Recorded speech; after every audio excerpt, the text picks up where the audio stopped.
ከቦሌ በ5 ደቂቃ ርቀት ላይ በምትገኘው በቦሌ ቡልቡላ በፍሎር 1 ቤት ብቻ የያዙ G+3 ኮምፓውንድ አፓርትመንቶችን ከአልቴራ ሪል ስቴት ባለ 2 መኝታና ባለ 3 መኝታ የቤት አማራጮች ሲሆኑ በፉሊ ፊኒሽድም የሚረከቡ ናቸው። ባለ 2 መኝታ ግራውንድ ላይ 110 ካሬ በ14.4 ሚሊዮን ብር ሙሉ ክፍያና በ4.4 ሚሊዮን ብር ቅድመ ክፍያ፣ ባለ 3 መኝታ ደግሞ 130 ካሬ በ16.6 ሚሊዮን ብር ሙሉ ክፍያና በ5 ሚሊዮን ብር ቅድመ ክፍያ ያቀረብላችሁ ሲሆን እነዚህም ቤቶች ወደ ላይ G+3 ፎቅ ብቻ ሲሆኑ ግንባታቸውም 80% የደረሱና በአንድ ዓመትም የሚረከቡ ናቸው። በውስጡም የልጆች መጫወቻ፣ ግሪን ኤሪያ፣ ከርሰ ምድር ውሃና በቂ ፓርኪንግ ያላቸው ሲሆኑ ስለ ታማኝነታችን ደግሞ ከዚህ ቀደም ያስረከብናቸው ቤቶች ምስክሮቻችን ናቸው። የቀሩንም ቤቶች ውሱን ስለሆኑ ፈጥነው ይደውሉልን።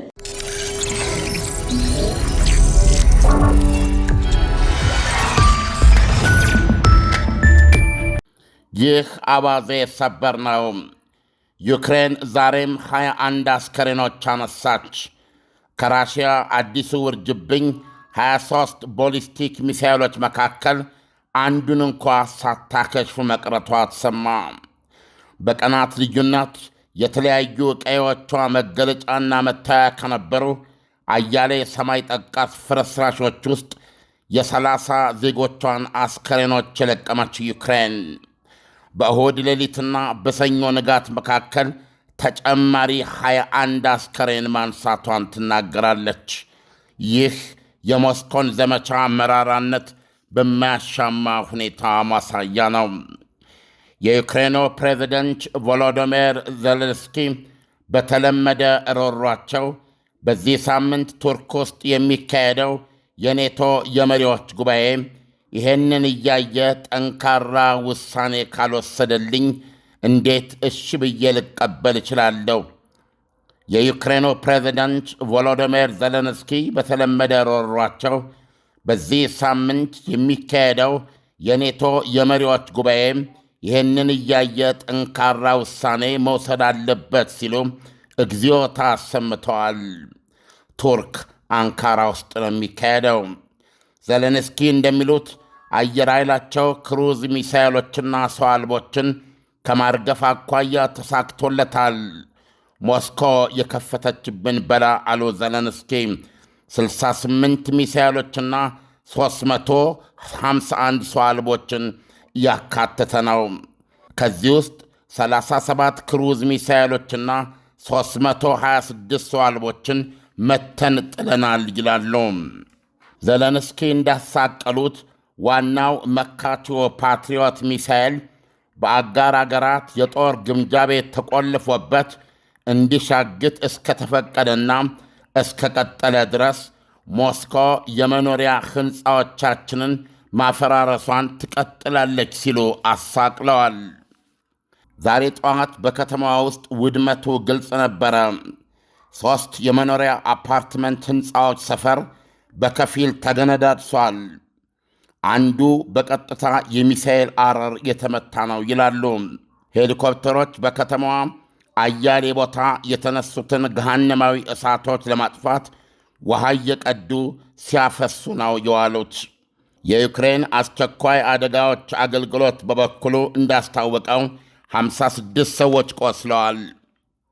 አንድ ሚሳኤል በቀጥታ በለተመው ፖዲሊስኪ ክፍለ ከተማ ውስጥ በሚገኝ አንድ ስፍራ የነበረ የአፓርትመንት ሕንፃ ተጎርዶ የፈራረሰው መሃል ለመሃል በሚሳኤሉ ተበስቶ ነው።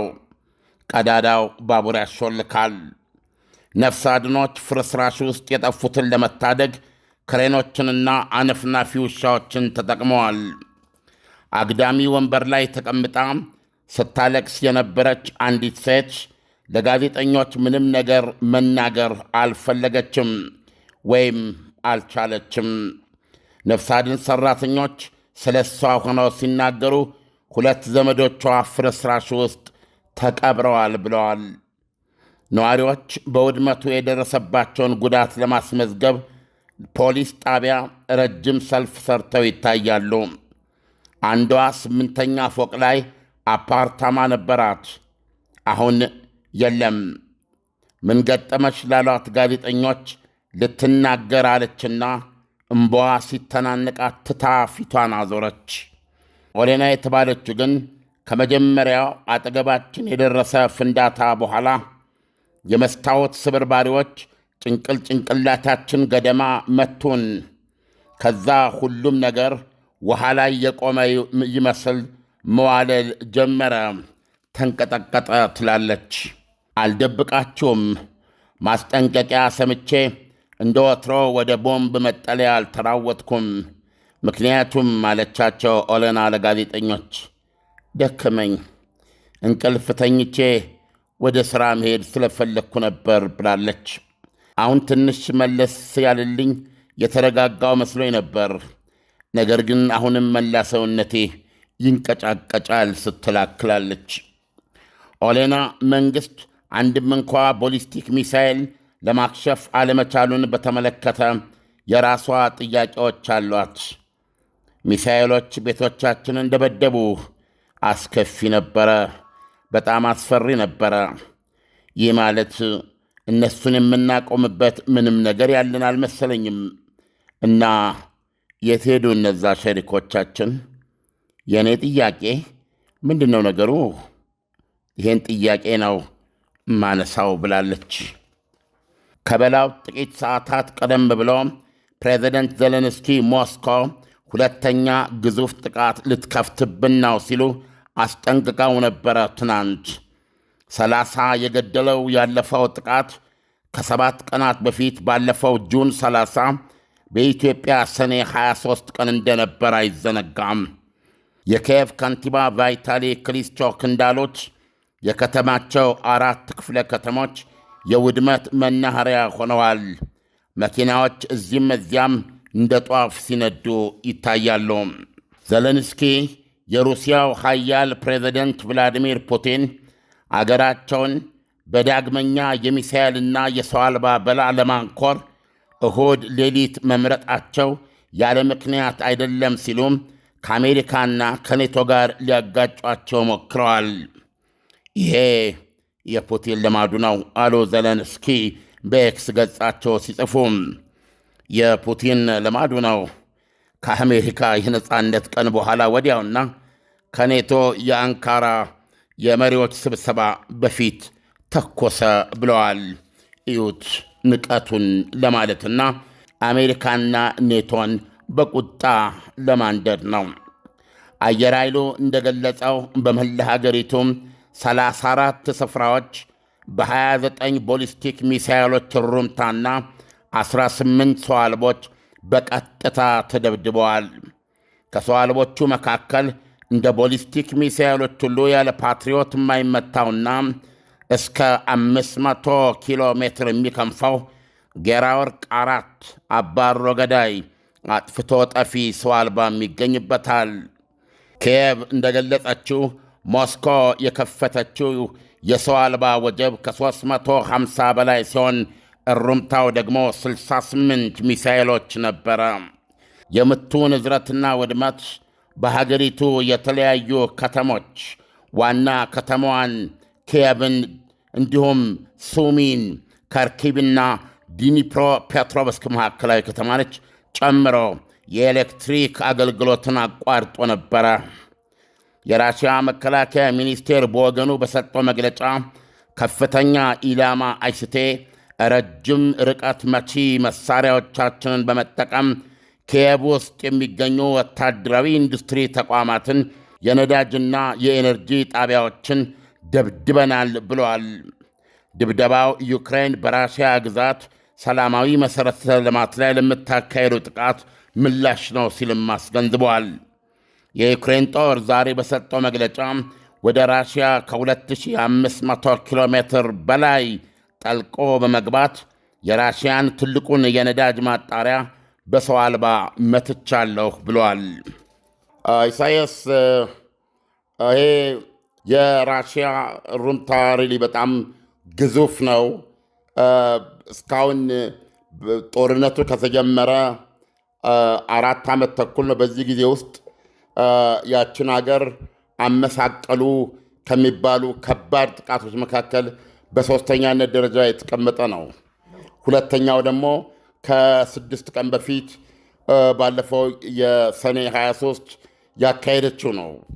የባለፈውን ዘገባችንን የሚያስታውሱ አድማጮች ልብ ሊሉ እንደሚችሉት ሞስኮ እንደነዚህ አይነት ምጣት የሆኑ ድብደባዎችን የምታደርገው ትንሽ ራቅ ራቅ እያደረገች እንደነበር አይዘነጋም። ምንጊዜም በየቀኑ ሳትደበድብ አትውልም። መጠኑ ግን የተለያየ ነው። በአብዛኛው አነስ ያለ ነው። በየመካከሉ ደግሞ እንደዚህ አይነቱን ምጽዓት እንደምተኩስ ገልጸን ነበረ። በመጀመሪያውና በሁለተኛው መካከል የነበረው ርቀት ባልሳሳት ከወር በላይ ነው። የአሁኑን የተለየ የሚያደርገው ሳምንት እንኳ 7 ቀን እንዲሞላ አልጠበቀችም ይህን ጥቃት ስታደርስና በእውነት ከተማዋ ኪየቭ ላይ የሚያሳድረው ጫና ማንም ሰው ሊገምት ይችላል። የምስክሮችን ቃል የምናሰማበት ምክንያት ይሄ ነው። ሰዎች 2 እና 3 ዘመዶቻቸውን በቅጽበት የሚያጡበት፣ መኖሪያቸውን፣ ንብረታቸውን፣ ሕይወታቸውን የሚያጡበት፣ ቀያቸው በጥቅል የሚወድምበት እጅግ ከዚህ ሁሉ በላይ ደግሞ የፍንዳታው ብዛት ራሱ ሚሳኤሉ ኢላማዎቹን ሲመታ የራሷ የዩክሬን የአየር መከላከያ ሚሳኤሎችን ሲያወድም ያለው ፍንዳታ ነውጥ እውነቱን ለመናገር ፍጹም አማራጭ የሌላቸው ሰዎች ብቻ ናቸው በእንደዚህ አይነት ከተማ ውስጥ እስከ መጨረሻ ሚኑ። በነገራችን ላይ ይሄ የተለመደ አይደለም። አሁን ዩክሬን ላይ ኪየቭ ላይ እየደረሰ ያለው አይነት ድብደባ በልምድ እንደምናየው ብዙ ዜና ሰርተናል። በብዙ ሀገራት አካባቢ ትልቅ የህዝብ መሰደድ ነው የሚፈጥር የነበረው። ምናልባት እንግዲህ ዩክሬን ሁሉም ቦታ ላይ የጥቃቱ ሰለባ ከመሆኑ አንጻር ወደ የትም መሄድ አይቻልም የሚል አማራጭ ማጣት ሊሆን ይችላል። ህዝቡን በየጊዜው በየምሽቱ ምናልባት ዛሬ ልተርፍና ለነገ በቃ ይሆናል በሚል ሰቀቀን ከባቡር ጣቢያዎች በታች የቦምብ መጠለያ በተባሉ የሚቀዘቅዙ የሲሚንቶ ግድግዳዎች ውስጥ በጣም እንቅልፍ የሚባል ነገር በአይነ ሳይዞር ብተኛ እንኳ በማናቸውም ሰዓት በተኛበት የምትሞት ስለሚመስልህ እንቅልፍ የሌለው አገር ነው ማለት ትችላለና ይሄ ድብደባ በነዋሪው ላይ ያለውን አካላዊ የስሜት የስነ ልቦና እና ተጨባጭ ጉዳት ስታየው የራሽያ ይሄ አይነቱ ጥቃት ምን ያህል ጊዜ ልትቀጥለው ትችላለች የሚለው ጥያቄ ካልሆነ በስተቀረ እንደዚህ አይነቱ ጥቃት ለ3 ለ4 ወር የሚቀጥል ቢሆን የግድ የሆነ ነገር ይሆናል እንጂ በእውነት ህዝቡ የሚችለው አይደለም ማለት ይቻላል። ሳይስ አዲስ ዓመት አዲስ ነገር ከሌለው ምንን አዲስ ዓመት ሆነ? ሁልጊዜም እንደምንለው ከደንበኞቻችን የምንፈልገው እርካታን ብቻ ነው እንላለን። ለአዲሱ ዓመት ደግሞ ከእርካታ ጋር ታላቅ ደስታን ጨመርንበት። ሽልማት እንደ ሁልጊዜው የወደዱትን አዘው ከወዳጆቹና ከቤተሰቦ ጋር ውብ ጊዜን እያሳለፉ 250 ድርሃምና ከዛ በላይ ተጠቃሚ ሲሆኑ የዕጣው ተሳታፊ ይሆናሉ። ኩፖኑ ላይ ስምና አድራሻውን ሞልተው በተቀመጠው ሳጥን ውስጥ ይከታሉ። ኦንላይን ለምታዙ ደንበኞቻችን ትዕዛዙ ከ250ና ከዛ በላይ ከሆነ ኩፖን አብረን የምንልክ ሲሆን ሞልተው በዱከም ሬስቶራንት በሚገኘው ሳጥን ማስገባቱን አይዘንጉ። ዕጣው የሚወጣው የአይፎን 17 ፕሮማክሱ ኦገስት 8 ሲሆን BYD ሶንግ ፕላስ ብራንድ ኒው መኪና ደግሞ ሴፕቴምበር 12 ይሆናል። የዱባይ ኢኮኖሚ ዲፓርትመንት ፍቃድ የሰጠው የመንግሥት አካል በተገኘበት ዕጣው የሚወጣ ሲሆን በዱከም የሶሻል ሚዲያ ገጾች ላይ በቀጥታ የሚተላለፍ ይሆናል። አይተው ነክተው ዳሰው የመጀመሪያውን ሰልፊ ተነስተው ዕድልዎን ያሳምሩ። በዕጣው ተሳታፊ ለመሆን 250 ድርሃም ወይም ከዚያ በላይ ተጠቃሚ መሆን፣ ለእያንዳንዱ 250 ድርሃም አንድ ኩፖን ይቀበሉ።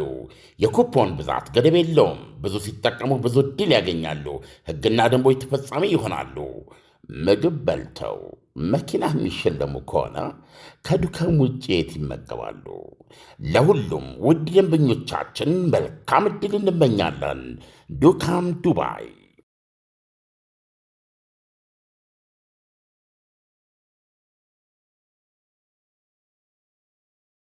ዓለም በአሁኑ የዜና ትንታኔ ውስጥ አንዷ የዩክሬን ነዋሪ የተተኮሰው መሳሪያ ወይም ሚሳኤል እሷ ወደምትኖርበት አካባቢ ሲመጣ መሸሽ አልፈለገችም፣ ሰለቸኝ አለች። አሁን አየህ ምን ያህል ዩክሬናውያን እንደታከቱ በከዚህ ነው የምትረዳው። በቃ መሞት አንዱ ምርጫ አድርጋ ወሰደችው ማለት ነው። በቃ ዘላለማዊውን እንቅልፍ ለመተኛት አሰበች ማለት ነው። ግን ዓለም ጦርነት በምንድን ነው የሚለካው? መለኪያው ምንድን ነው? አሁን ለምሳሌ ዩክሬናውያን የአውሮፓ ህብረት ወይም ኔቶ እንዲያግዘኝ ይፈልጋለሁ ዝም እንኳን እንደማይሉ ተስፋ አደርጋለሁ እየለመንክ እንዴት ትዋጋለህ? እና እንደው መለኪያው ምንድን ነው? እስቲ ጦርነት በምን ይለካል ለሚለው አሁን የዩክሬን ጦርነትና ጦርነቱ ስትራቴጂካዊ ነው። ጦርነቱ በዩክሬን አመራር ዘንድ የሚጠብቀው ወይም እቀዳጃለሁ ብሎ የሚያስበው ስትራቴጂካዊ ግብ አለ። ያም ግብ በሀገሪቱ ቀጣይ ህይወት ውስጥ ሞስኮ ምንም አይነት በፍቅርም ይሁን በጠብ በሀገሪቱ ጉዳይ ውስጥ ልትገባ የማትችልበትን አቅምና ሁኔታ ፈጥራለሁ ብሎ የሚያስብ መንግስት ነው። አስቸጋሪው ነገር በዩክሬን ውስጥ የሚኖሩ የትም ልትደብቃቸው የማትችላቸው ትውልደ ወይም ደግሞ ዘራቸው ራሽያውያን የሆኑ በሚሊዮን የሚቆጠሩ ዜጎች አሉ። እነዚህ ዜጎች ራሽያ በከፊል በተቆጣጠረቻቸው ግዛቶች ብቻ ሳይሆን ራሷ ዩክሬን በምትቆጣጠራቸው ዶነትስክ እንደዚሁም በቀሪዎቹ ግዛቶች በመሀል ሀገር በከፍተኛ ደረጃ አሉ። ስለዚህ ዩክሬን ወይም ዘለንስኪ ትልቁ ግባቸው በዚህ ጦርነት ሂደት ውስጥ የሚከፈለው መስዋዕትነት የዩክሬናውያን እንደ ሀገር ውድመት እንደ ሀገር ባለፉት 4 ዓመታት ተኩል ሀገሪቱ እንደ ሀገር አታስብም። የጦር መሳሪያ ከማምረት እና ለዕለት ጉርስ የሚሆንና ያው ተሽጦ መሳሪያ የሚገዛበት ምርት አምርቶ ይሄ በተለይ በእርሻ በጣም የታወቀች ነች። ይሄን ከማድረግ ውጭ ሀገሪቱ ከዚህ ያለፈ ህልም የላትም። በዚህም የተነሳ የተሰደደው ህዝብ ቁጥር ከፍተኛ ነው። አሁን አንዳንድ ሀገሮች ጫና እያደረጉባቸው ነው ወደ ሀገራቸው እንዲመለሱ። የሚገርም ግን አሁንም ዩክሬን ውስጥ የቀሩ ስለ እነሱ የሚዘገበው ዘገባ የመሰላቸት ጉዳይ ብቻ ሳይሆን ዩክሬን ውስጥ ወጣት ሆነ በህይወት የመቀጠል እድል የለህም። ስለዚህ አፈሳው በስውርም በግልጽም የሚካሄድ ነው። ለምዝገባ ወይም እዚህ ቤት ውስጥ የደረሰ ጎረምሳ አለ ወይ ብለው ለመጠየቅ ሲመጡ በር አንኳኩቶ ከከፈት ከአንገትን አንቀው ነው የሚወስዱ። እንደገና በውስጡ ደግሞ ትልቅ ጉቦ ገንዘብ እየከፈሉ የሚወጡ በተለይ ትልቁ ሰቆቃ ያለው በበረዶ በተሸፈነ ተራራ ላይ አልፈው ሮማንያ ለመግባት በሚደረገው አስቸጋሪ ሂደት ውስጥ በየተራራው ደረት ላይ የሚቀሩ የዩክሬን ወጣቶች ቁጥር ቀላል አይደለም። የዚህ ጦርነት ስትራቴጂ የዩክሬን ራሷን በዚህም ሆነ በዛ ከራሽያ ጥላ ውስጥ ማውጣት ነው እና ይህን ለማድረግ ብቸኛው መንገዷ ራሷን የኔቶ አባል ማድረግ ነው እና ራሷን የኔቶ አባል ለማድረግ ደግሞ በየቀኑ የሚፈሰው የህዝብ ደም በዚህ መንገድ የሚደርሰው ውድመት እንደ ዲሞክራሲ መመዘኛ፣ እንደ ሰብአዊ መብት መመዘኛ፣ እንደ ኢኮኖሚ መመዘኛ ባሉ ሚዛኖች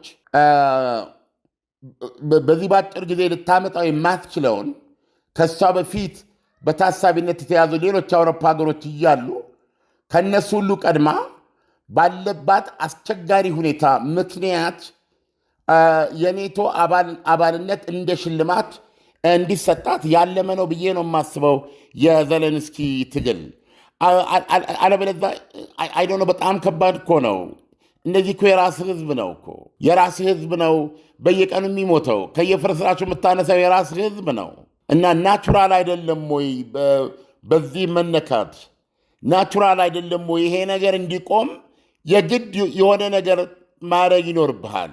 እና እስካሁን ድረስ ባለው በ4 ዓመት ተኩል ውስጥ ሁሉ እንደ ወታደር እንደ ሰላማዊ ሰው ይሄን አይነት ሀገሪቱም እንዲህ አይነት መከራ ውስጥ እና መስቀልቅል ውስጥ ስትገባና እንደሰማኸው ደክሞኛል እስከ ማለት ዜጎቿ መኖርም መሞትም ትርጉም የማይሰጣቸው ሁኔታ ውስጥ መውደቃቸውን ስታይ ይመለከታል እኮ መሪ እኮ ነው የዛ ሀገር ህዝብ። ነገር ግን ምንድነው አሁን ትልቁ ነገር እሳቤው ነው። ስለዚህ አሁን በኪየቭ በኩል ጦርነቱን ማሸነፍ ማለት እነዚህ ሁሉ መስዋዕትነቶች የኔቶ አባልነትን በፍጥነትና በወሳኝ መልኩ የምታገኝበት ግብዓት አድርጋ ነው የምታየው የሚል እምነት አለኝ። በራሽያ በኩል ደግሞ እንደምታየው ሞት አለ፣ በራሽያን በኩል ውድመት አለ፣ በራሽያን በኩል ቢያንስ ግን በጣም ትልቅና ሰፊ ግዙፍ ሀገር ናት ራሽያ። ሁለተኛ ከማዕከል ከሴንተር እየራቀ ብዙዎቹ አብዛኛው ህዝቧ አልፎ አልፎ አሁን በቅርብ ጊዜ እነ ሞስኮ እነ ፒተርስበርግ የሰው አልባ ጥቃት መሆናቸው የሚካድ ባይሆንም በምንም መመዘኛ ዩክሬናውያን ካሉበት ሁኔታ ጋር በተለይ በከተሞቻቸው በጠቅላላ በመላ ሀገሪቱ የሚኖሩት ኖሮ ከራሽያኖች አኗኗር ጋር አይገናኝም። ስለዚህ አሁን ራሽያ ግቧ ስትራቴጂክ ነው። እሱም ምንድነው የዶኔትስክ የሚባለውን ግዛት ጠቅላ ማስገባት አለባት።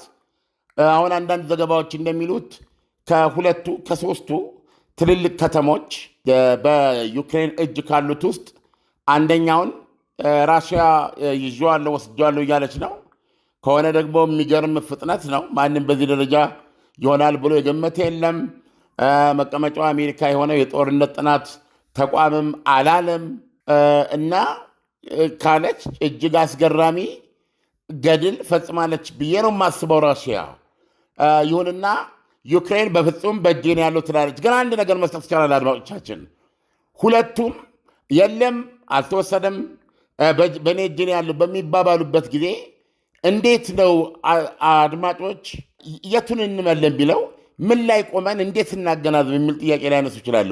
እኔ የምሰጣቸው ማገናዘቢያ አሁን በቅርብ ከፍተኛ ውጊያ የተካሄደባት ከተማ ራሽያኖች በአብዛኛው ይዘዋት ዩክሬን መልሼ በማጥቃት አስለቅቄ በማለት መግለጫ ሶሪ በዚህ ደቂቃ ላይ አልመጣችልኝም ስሟ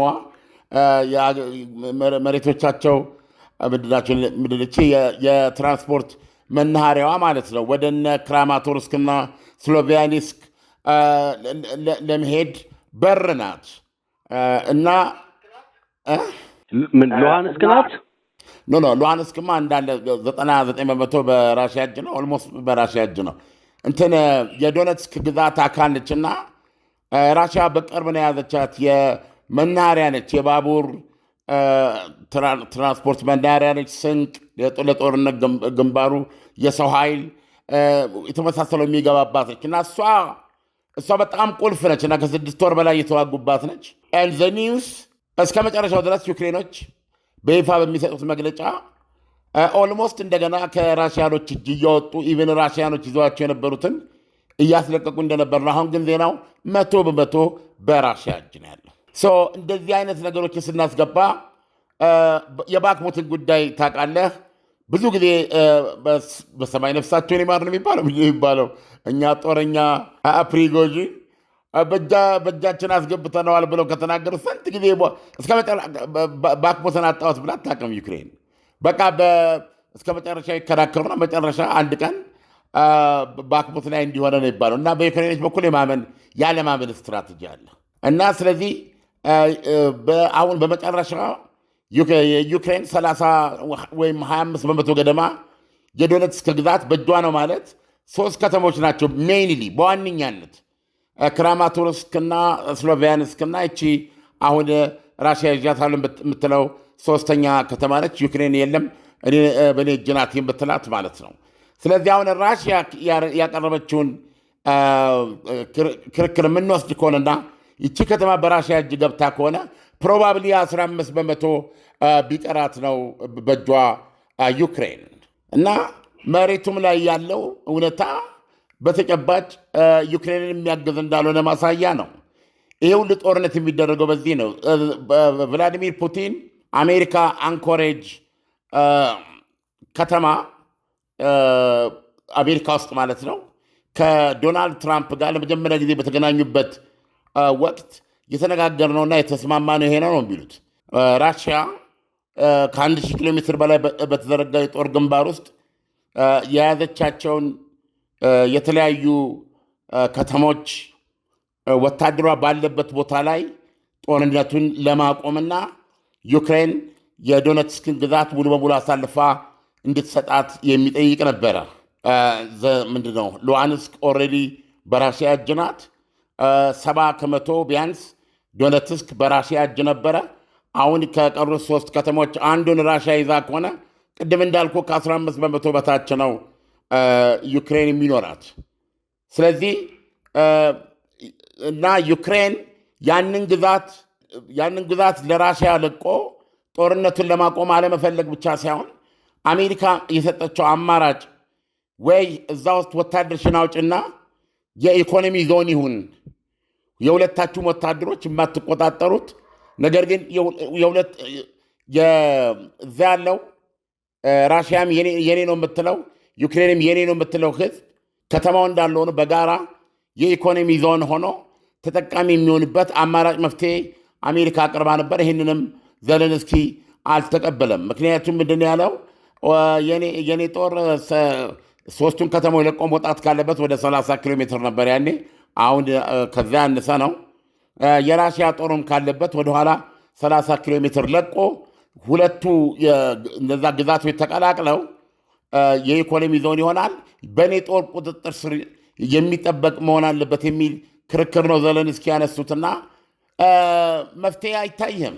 ስለዚህ አሁንም ዘለንስኪ ማድረግ የሚችሉት ስትራቴጂያቸው ቅድም እንደነገርኩ በሮሮና በብሶት የኔቶና የአሜሪካንን ልብ በማራራት የኔቶ አባል የመሆን ግብ እና ዓላማ ነው ያለው። ራሽያም ደግሞ ያንን የቀረውን ምድር የመቆጣጠር ነው ዓላማዋ።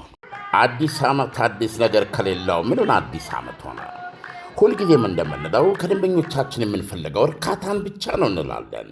ለአዲሱ ዓመት ደግሞ ከእርካታ ጋር ታላቅ ደስታን ጨመርንበት። ሽልማት እንደ ሁልጊዜው የወደዱትን አዘው ከወዳጆቹና ከቤተሰቦ ጋር ውብ ጊዜን እያሳለፉ 250 ድርሃምና ከዛ በላይ ተጠቃሚ ሲሆኑ የዕጣው ተሳታፊ ይሆናሉ። ኩፖኑ ላይ ስምና አድራሻውን ሞልተው በተቀመጠው ሳጥን ውስጥ ይከታሉ። ኦንላይን ለምታዙ ደንበኞቻችን ትዕዛዙ ከ250ና ከዛ በላይ ከሆነ ኩፖን አብረን የምንልክ ሲሆን ሞልተው በዱከም ሬስቶራንት በሚገኘው ሳጥን ማስገባቱን አይዘንጉ። ዕጣው የሚወጣው የአይፎን 17 ፕሮማክሱ ኦገስት 8 ሲሆን BYD ሶንግ ፕላስ ብራንድ ኒው መኪና ደግሞ ሴፕቴምበር 12 ይሆናል። የዱባይ ኢኮኖሚ ዲፓርትመንት ፍቃድ የሰጠው የመንግሥት አካል በተገኘበት ዕጣው የሚወጣ ሲሆን በዱከም የሶሻል ሚዲያ ገጾች ላይ በቀጥታ የሚተላለፍ ይሆናል። አይተው ነክተው ዳሰው የመጀመሪያውን ሰልፊ ተነስተው ዕድልዎን ያሳምሩ። በዕጣው ተሳታፊ ለመሆን 250 ድርሃም ወይም ከዚያ በላይ ተጠቃሚ መሆን፣ ለእያንዳንዱ 250 ድርሃም አንድ ኩፖን ይቀበሉ። የኩፖን ብዛት ገደብ የለውም። ብዙ ሲጠቀሙ ብዙ ዕድል ያገኛሉ። ሕግና ደንቦች ተፈጻሚ ይሆናሉ። ምግብ በልተው መኪና የሚሸለሙ ከሆነ ከዱከም ውጭ የት ይመገባሉ? ለሁሉም ውድ ደንበኞቻችን መልካም ዕድል እንመኛለን። ዱካም ዱባይ። ዓለም አሁን ዩክሬን እንደምታስበው ኔቶ እሷን በአባልነት ለመቀበል ሕግና ስርዓቱ ይፈቅዳል ወይ? በሌላ መልኩ ደግሞ ስንመለከተው ኔቶ አባል ቢያደርጋት አሁን ኔቶ በስውር እጅ እየተዋጋ ነው ያለው ከሩሲያ ጋር። አሁን ኔቶ አባል ቢያደርጋትና በይፋ ወደ ውጊያው ቢቀላቀል ሩሲያም ደግሞ ከሷ ጎን ሊሰለፉ የሚችሉት እንደ ኮሪያ፣ ሩሲያ፣ ኢራን ያሉ ሀገሮች አሉ እና ጉዳዩ ወደ በለጠ ውስብስብና የከረረ ነገር አይሄድም ወይ? ኖ ጥያቄው የኔቶ ይህን ጦርነት መቀላቀል ሳይሆን አሁን ኔቶ በአንድ በኩል ሲሰጣት የነበረው ምላሽ በጦርነት ውስጥ ያለሽ አባል ልትሆኚ አትችይም። ምክንያቱም ጦርነቱ በኔቶና በራሽያ መካከል ይሆናል። ያ ማለት ደግሞ የኒውክሌር ጦርነት ነው። የኒውክሌር ጦርነት ማለት ያለ መጥፋት። ነገር ግን ኔቶ ለሰላም ሲባል ዩክሬን ራሽያ የጠየቀችውን ምንድን ነው የሚባለው የዋ ሊደር እንጂ የንፉቅቅም ሆነ የሩጫ ቀሪውን ግዛት ራሽያ መያዟ የማይቀር ነው በሚል እምነት ዶኔትስክን አስረክባ ከዛ በኋላ ግን አውቶማቲካሊ የኔቶ አባል እንዲወስን ዘለንስኪ ሊፈልጉ ይችላሉ። ኔቶ ለምሳሌ ለሰላም ሲባል ይሄ ይሁን፣ በዛ መንገድ ጦርነቱ ይቁም እና ከዚህ ጋር ተያይዞ አውቶማቲካሊ ዩክሬንን የኔቶ አባል እናደርጋለን ቢል የዘለንስኪ መንግስት ህዝቡን ለማሳመንና ይሄን ለመፈጸም ወደኋላ አይልም ባይ ነኝ። ምክንያቱም የበርሊንን ግድግዳ መስራት ማለት ነው የቀዝቃዛው ጦርነት ዘመንን። ስለዚህ በዋነኛነት የዘለንስኪ መንግስት ዋና ዓላማ በዩክሬናውያንና በራሽያውያን መካከል ከዚህ በፊት አንድም ቀን በታሪክ አብረው ኖሮ እንደማያውቁ የተሳሰረ የጋራ የሆነ ምንም ነገር እንደሌላቸው እና ፍጹም የተለያዩ ባዕዳን ጎረቤት ሀገሮች ለማድረግ ነው እና ከዚህ አንጻር ይህንን ህልሙን ሊያሳካ የሚችል ነው። ነገር ግን በየትኛውም መመዘኛ ኔቶ ዩክሬንን አባል በማድረግ የዓለምን ህልውና ይዘው ይጠፋን የሚል እምነት የለም። በተለይ ደግሞ ፕሬዚደንት ዶናልድ ትራምፕን በዋነኛነት ስናስብ ቀቢጸ ተስፋ ነው ብሎ መደምደም ይቻላል። ዓለም ለትንታኔው ከወዲሁ አመሰግናለሁ። መልካም ምሽት ይሁንልን። መልካም ምሽት። ከቦሌ በ5 ደቂቃ ርቀት ላይ በምትገኘው በቦሌ ቡልቡላ በፍሎር 1 ቤት ብቻ የያዙ G+3 ኮምፓውንድ አፓርትመንቶችን ከአልቴራ ሪል ስቴት ባለ 2 መኝታና ባለ 3 መኝታ የቤት አማራጮች ሲሆኑ በፉሊ ፊኒሽድም የሚረከቡ ናቸው። ባለ 2 መኝታ ግራውንድ ላይ 110 ካሬ በ14.4 ሚሊዮን ብር ሙሉ ክፍያና በ4.4 ሚሊዮን ብር ቅድመ ክፍያ፣ ባለ 3 መኝታ ደግሞ 130 ካሬ በ16.6 ሚሊዮን ብር ሙሉ ክፍያና በ5 ሚሊዮን ብር ቅድመ ክፍያ ያቀረብላችሁ ሲሆን እነዚህም ቤቶች ወደ ላይ G+3 ፎቅ ብቻ ሲሆኑ ግንባታቸውም 80% የደረሱና በአንድ ዓመትም የሚረከቡ ናቸው። በውስጡም የልጆች መጫወቻ፣ ግሪን ኤሪያ፣ ከርሰ ምድር ውሃና በቂ ፓርኪንግ ያላቸው ሲሆኑ ስለ ታማኝነታችን ደግሞ ከዚህ ቀደም ያስረከብናቸው ቤቶች ምስክሮቻችን ናቸው። የቀሩንም ቤቶች ውሱን ስለሆኑ ፈጥነው ይደውሉልን።